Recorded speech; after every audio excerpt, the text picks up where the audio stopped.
Hey, what's up everyone? We're here in the Genius Kitchen, and today we're making the best slice of life in the shape of cartoon pizza truffles.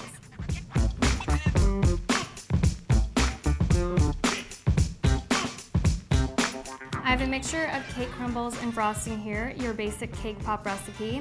The goal is to have a texture that is easily shapeable. To have pizza slices, you first need a pizza pie, so that is what I'm making first.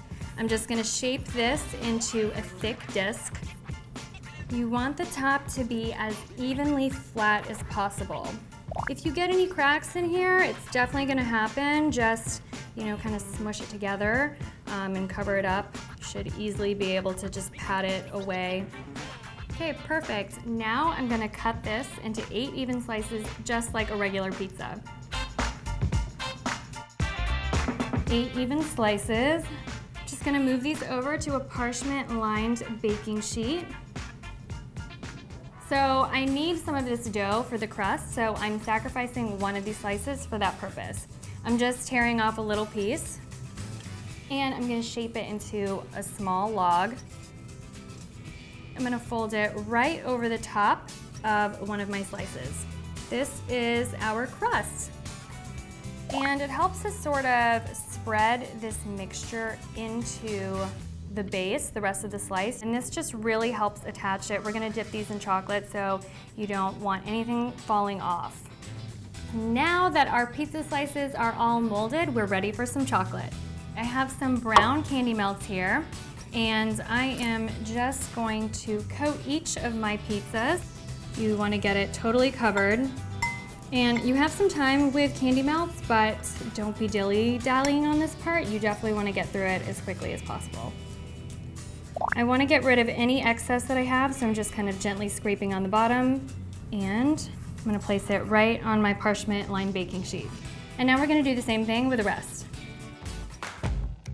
And you also wanna be gentle about tossing your pizza slices in here, because if you're really rough with it, then you'll end up getting pieces of your mixture in here. If your chocolate gets a little, thick, you can definitely microwave it. Again, 30-second intervals, whisking it. If it's looking a little clumpy, then just start with some fresh chocolate. You can already tell that this is setting up. The color is changing. It's a little more waxy, not as glossy like it was when it was wet. Once the chocolate is set, you want to trim off any bit of chocolate that has pooled on the bottom of it. So I'm just gonna do that with a sharp paring knife so that it's nice and clean. And I'm just making it look fresh. So there we are. And now I'm just gonna do the same thing with the rest. When you're cutting the chocolate away, just do a little bit at a time. You don't wanna cut too deep and accidentally expose the cake inside. It really is the little details that make this treat super special.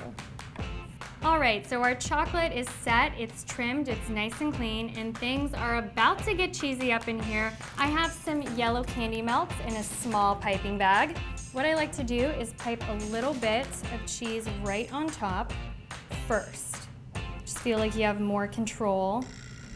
It's really important that this chocolate is a lot thicker of a consistency than the brown candy melts we did earlier. If it's too thin, then it'll just sort of melt on the side and you won't get those iconic cheesy drips you really want. Pepperoni time. Just gonna place these on. These I cut out from fruit leather. You can use candy belts if you want. Any flavor as long as they're pepperoni red. Now we're gonna do the rest. Party time! We have our adorable pizza truffles here on a really cute pizza peel. And now it's time to eat. Enjoy.